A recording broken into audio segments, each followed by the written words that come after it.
Have you ever felt like your thoughts were no longer your own? As if a quiet, unseen force had crept into your mind? Not to scream, but to whisper.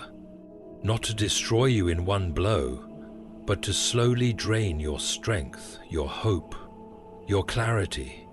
What if the battle you've been feeling isn't a weakness in you, but a targeted, deliberate attack on your soul?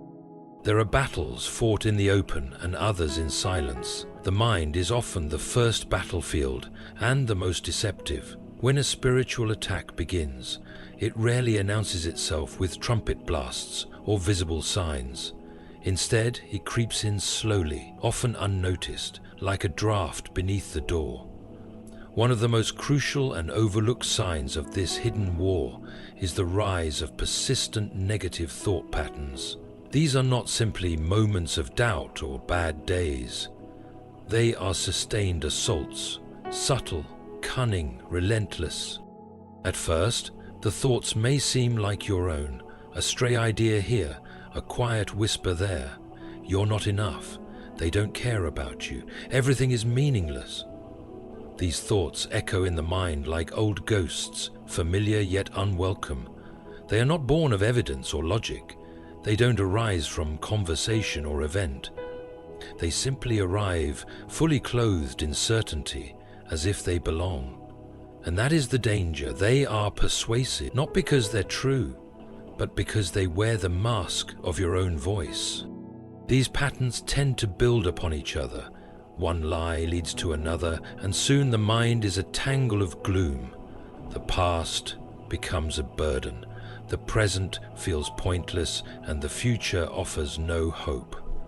This is not mere pessimism, it is a deeper corrosion. It's the deliberate erosion of joy, gratitude, trust, and wonder.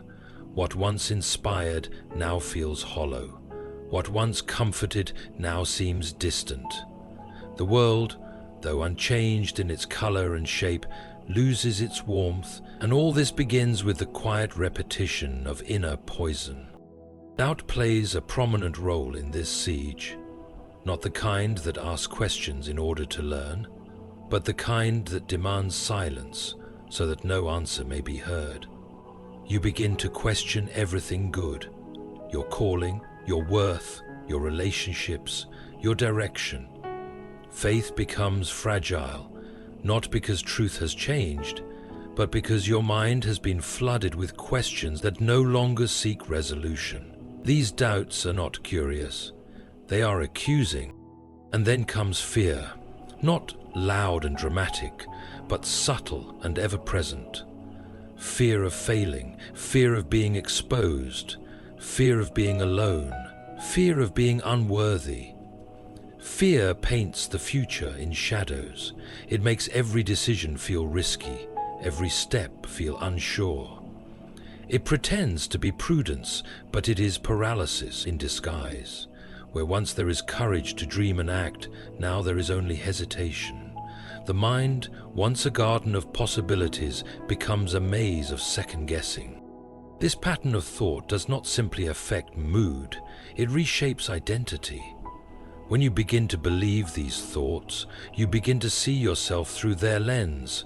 You no longer think, "I'm having a bad day." You think, "I am a failure." The attack is not on your circumstances. It is on your name. It seeks to redefine you. And because the attack is internal, it feels intimate. It feels like truth, but it is not. The tragedy is that such attacks are often endured silently. People assume their thoughts are accurate because they are private. They think, if I'm thinking this way, it must be real. But the mind can be misled. It can be fed lies long enough that they begin to taste like truth. The attacker knows this. He doesn't need to shout. He only needs to whisper the same thing often enough until it becomes a familiar companion. And so the person walks around under a cloud, not realizing that the storm isn't outside them, it's within. And it didn't start by accident. There is a kind of fog that settles not over the land, but over the human mind. It is not the result of weather, nor illness, nor mere distraction. It is something deeper, quieter, and more dangerous, a spiritual confusion that clouds judgment and weakens resolve. This fog does not arrive suddenly. It creeps in gently, so softly that one barely notices its presence until clarity is gone. What was once straightforward becomes tangled. What was once a clear conviction becomes a murmur of uncertainty. This is the work of a spiritual attack, subtle, precise, and focused on dismantling a person's ability to choose well and trust what they once knew. The mind under such attack does not become less intelligent. It does not lose its capacity for logic or reason. Instead, it begins to second-guess itself, to recoil from decisions, to doubt the reliability of its own perceptions.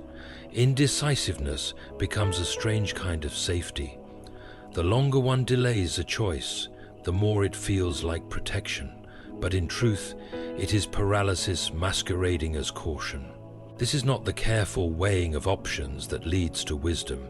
This is a forced hesitation, a nagging inability to settle, an inner voice that keeps whispering, "What if you're wrong?" until the person fears any movement at all. This confusion is not without intention. It is designed to erode trust, not only in God or truth, but in one's own discernment. It casts suspicion over even the most familiar truths. It makes a person question their calling, their friendships, their direction in life, even their memory of past moments of clarity. It is as though the compass has been shattered, and even when it appears to point north, one cannot be sure. This spiritual fog is disorienting, not because truth is no longer true, but because the light to see it has been dimmed. A person in this state may begin to seek constant reassurance. They may feel the urge to ask others what they think, not for wise counsel, but to outsource the burden of decision. There's a hidden fear behind the questions, a fear of making the wrong choice, of disappointing others, of missing some hidden will that can only be discovered through endless deliberation. But even when counsel is given, it does not settle the unrest. No answer seems to satisfy. No suggestion feels solid. The mind goes in circles, never landing, always searching. This is not growth, it is spiritual dizziness. The confusion often comes paired with emotional instability. One moment, hope seems within reach. The next, all confidence collapses. The ground underfoot feels unstable, as though nothing can be trusted, not one's desires, instincts, or interpretations. The attacker delights in this. The lie takes root. There's something wrong with you. And so, the person begins not only to question truth, but to question themselves. What makes this kind of attack particularly cruel is that it mimics introspection. It feels like being thoughtful, cautious, humble, but it is none of those things. It is a counterfeit. True introspection leads to insight. This kind leads to paralysis. It stifles action, silences conviction, and causes a person to stand still in a moment when they most need to move forward. The confusion grows thick, not because the answers have vanished, but because the voice that once led clearly now seems lost among 1,000 competing thoughts, each clamoring for attention, none bringing peace. The enemy does not need to steal the truth from you. He only needs to make you question it long enough that you hesitate to walk in it. And in that hesitation, ground is lost. Not by catastrophe, but by delay. Not by defeat, but by distraction. Not by deception that shouts, but by confusion that whispers. One of the most telling signs of a spiritual attack on the mind is not chaos or violence, but quiet distance. A slow drifting from what once brought life. It does not feel like rebellion. It rarely feels like defiance. It feels more like weariness. One morning, you do not feel like praying. One evening, you are too tired to reflect. A week passes, and the silence becomes normal. The sacred becomes background noise. What once stirred your soul now sits unopened on the shelf, and it all happens without alarm. That is the strategy. Not to steal your faith, but to starve it. Not to destroy truth, but to disconnect you from it. There is a stillness that restores, but this is not that kind of stillness. This is spiritual inertia, a heaviness in the spirit that tells you reflection can wait, that truth will be there later, that a little more distraction will help you feel better. But the feeling never does. It only thickens the numbness. You begin to sense a gap between yourself and what matters most, but you're not quite sure when it began or how to cross it. You remember what it was like to feel close to God, to feel joy in silence, to sense clarity and truth. But that memory feels more like a story than a current experience. The mind, under this kind of assault, begins to lose its appetite for what once fed it. The words of Scripture seem dry. Worship feels hollow. Time alone with God feels uncomfortable, as if your soul no longer fits in the place it once called home. It is not that you have changed your beliefs. It is not that you have rejected anything outwardly. You simply stop reaching. And when you do, the attacker works more freely. He knows that if he can cut off your connection to truth, he does not need to change your theology. He only needs to lull you into forgetfulness. This forgetfulness is dangerous, not because it is active denial, but because it is passive decay. The person who forgets what is true will soon begin to believe what is false, not always through argument, but through absence. The heart was made to anchor itself to something, and when the anchor of truth is lifted, the soul drifts with every current of thought, every emotional wave. The result is confusion, instability, and a subtle reshaping of value, not because the truth has changed, but because your nearness to it has. The disconnection is compounded by guilt. You know you have stepped away. You feel it. And yet, the longer you stay away, the harder it feels to return. The voice of accusation enters here. You're too far gone. You've drifted too long. You can't go back now. It convinces you that returning to truth would be awkward, painful, even impossible. And so you remain where you are, unfed, uncertain, disconnected, believing that the silence has made you unacceptable, forgetting that the silence was the very thing meant to keep you away. This is not a sudden fall, it is a slow descent, a gentle, nearly imperceptible slope. The attacker does not rush, he only waits for you to stop resisting. The mind no longer sharpens itself against the truths it once carried like armor. The soul no longer runs to the quiet place of strength. Instead, it wanders, unsure of what it needs, filling time with noise that cannot satisfy. And though the world may not see the shift, though everything outside may seem normal, the inner life begins to flicker like a candle in wind. It has not gone out, but it is no longer burning as it once did. There is a kind of voice that does not come from outside, but from within, and yet it is not truly yours. It creeps into the chambers of your mind and begins to speak, not as a stranger, but as if it were you. It says, "You are not enough." It says, "You always fail." It says, "You are unworthy of love, of grace, of forgiveness." And though it never introduces itself, never offers evidence, never speaks in kindness, it is listened to, it is believed, it is obeyed. This is one of the cruelest signs of spiritual attack, the turning of your own conscience into a whip. This is not the voice of conviction, for conviction is precise and purposeful. It leads you to clarity, to repentance, to hope. Conviction calls you by name but never shames you. It lifts you up by showing you what needs to be set right, and it offers the strength to do so. But what happens in spiritual attack is not conviction, it is condemnation. It is vague, it is relentless, and it is heavy. It tells you not just that you did wrong, but that you are wrong. Not that you failed, but that you are a failure. It speaks in absolutes and leaves no room for mercy. This voice often takes root when you are already weary. It knows when to arrive, after disappointment, after sin, after loss. It does not offer a path forward. It chains you to the past.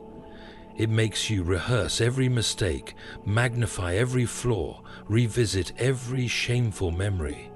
And it tells you that this is the truest version of yourself, the one no one else sees. It is a kind of spiritual gaslighting, where your vision of yourself becomes distorted by a shadow wearing the tone of your own inner dialogue. You begin to carry a weight that doesn't belong to you.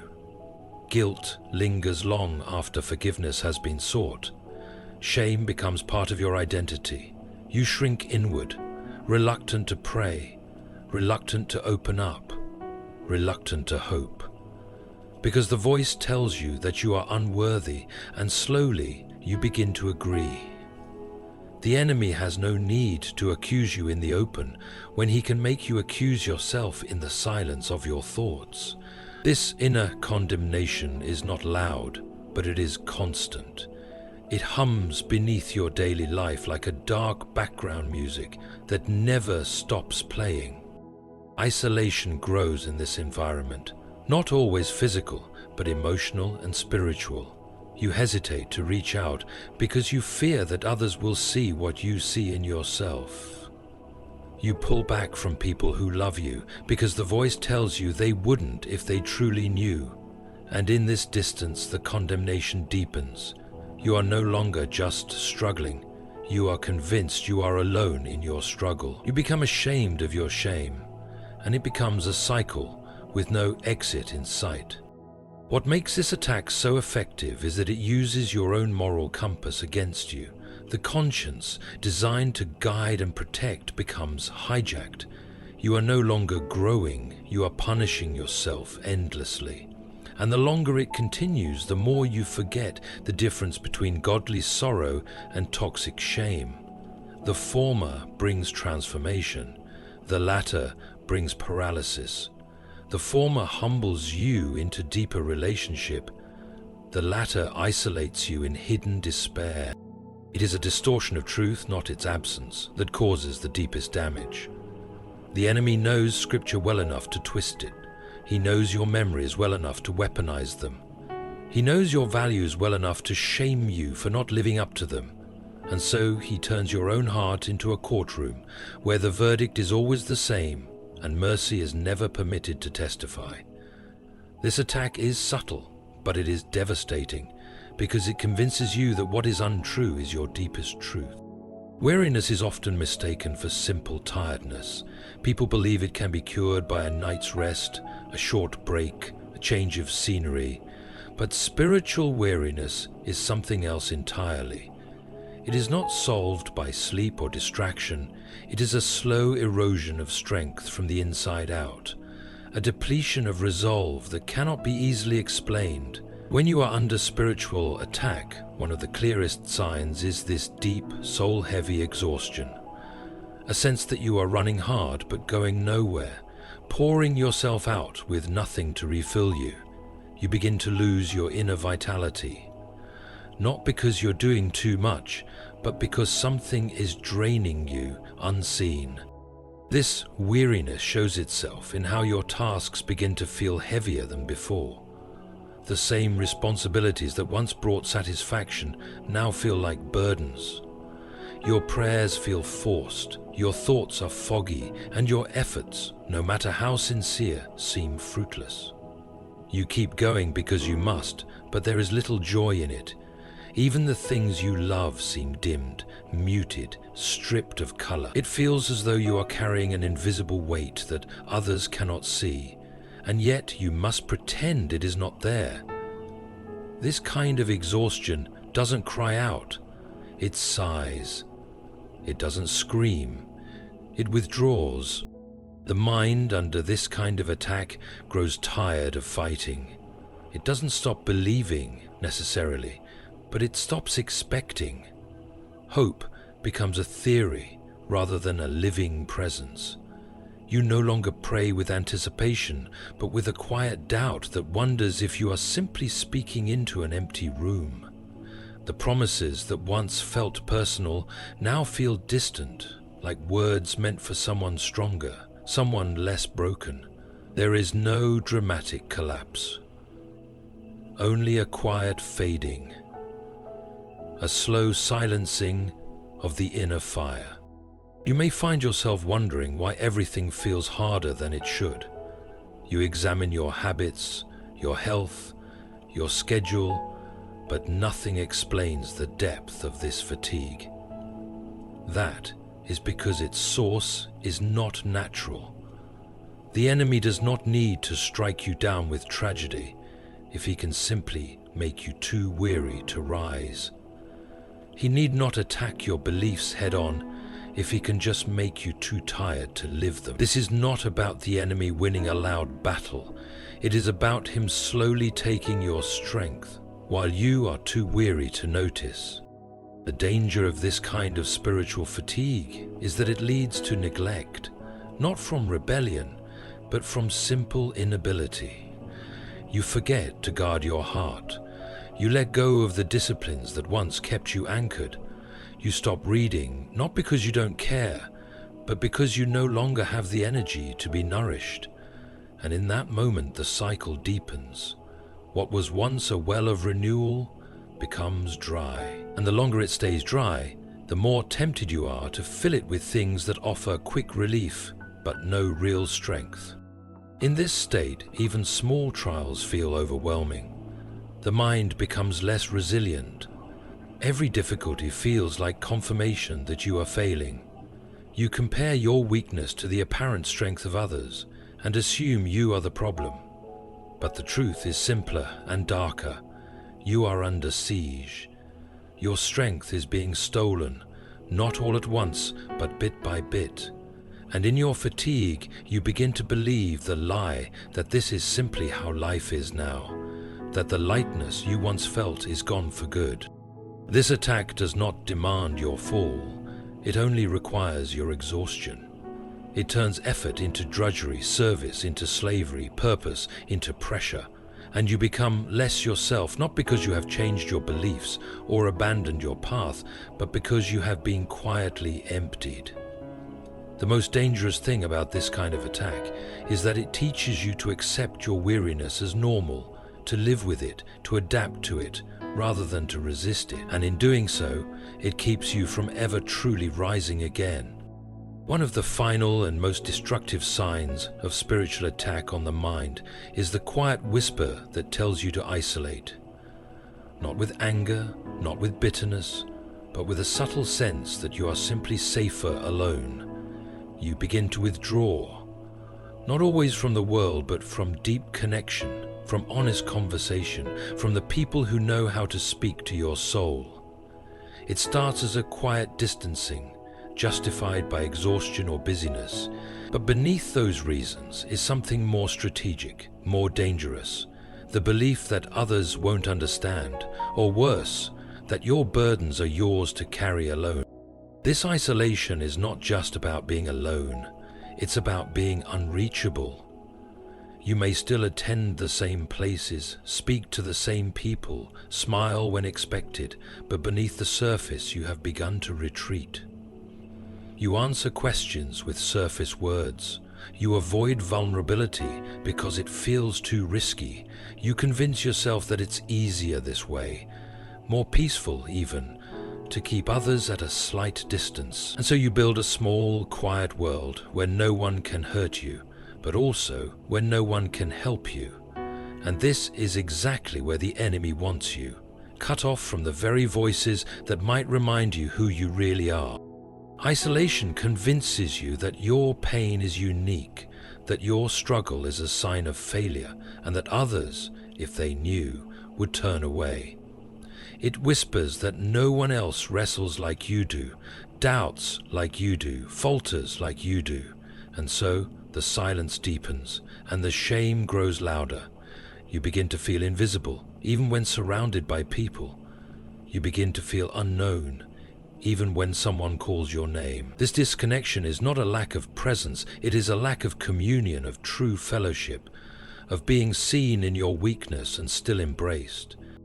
Over time, you begin to distrust connection altogether.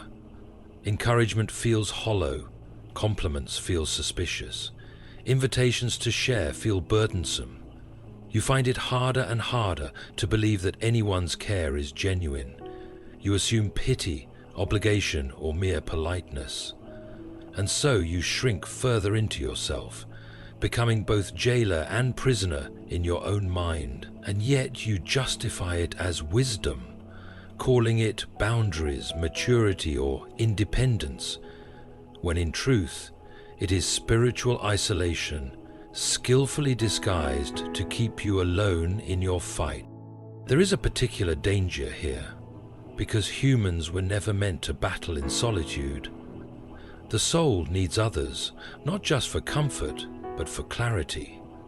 We need the sharpness of another's insight when our vision grows dim. We need the strength of another's faith when ours is weak. We need reminders of truth spoken from mouths that are not our own. But when isolation sets in, all of that fades. You lose the gift of perspective. You begin to believe your fears more than any encouragement.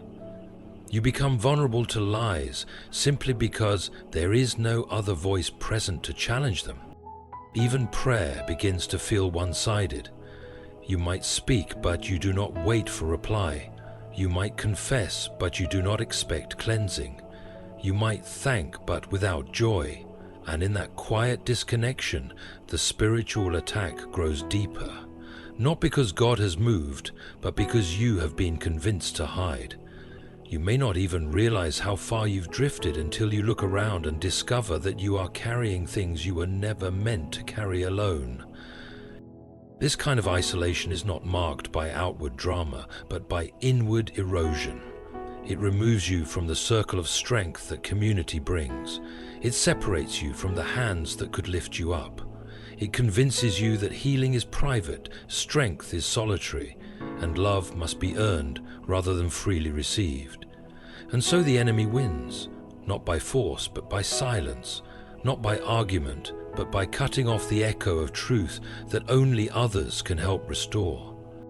When the mind is under spiritual attack, it rarely breaks with a thunderclap. More often, it bends in silence, subtle shifts in thought, slow drifting from truth, growing tired without knowing why, and listening to a voice that sounds like your own but only speaks in fear, shame, and despair. These attacks do not wear horns or declare war. They wear reason, fatigue, and isolation, and yet their goal is always the same: to separate you from light, to make you forget who you are, and to make you feel alone in a battle that is common to all who seek truth. But you are not alone. These signs are not proof of your weakness. They are the evidence of your value. You are under attack because you matter, because your voice is dangerous, your hope is powerful, and your connection to truth is the very thing darkness fears. So do not mistake the silence for abandonment, or the weariness for defeat. Pay attention to the drift, the guilt, the numbness, the condemnation, the fatigue, and the pull to hide. They are not your natural state. They are symptoms of war. And if you recognize them, you have already begun to fight. Return, speak, reach, rest, not alone, not in your own strength, but in the one who has already overcome the shadows you're facing. The attack may be subtle, but so is the strength that restores. A whispered prayer, a single act of honesty, the courage to share your burden, the faith to believe that healing still comes. The enemy isolates, but truth always draws near.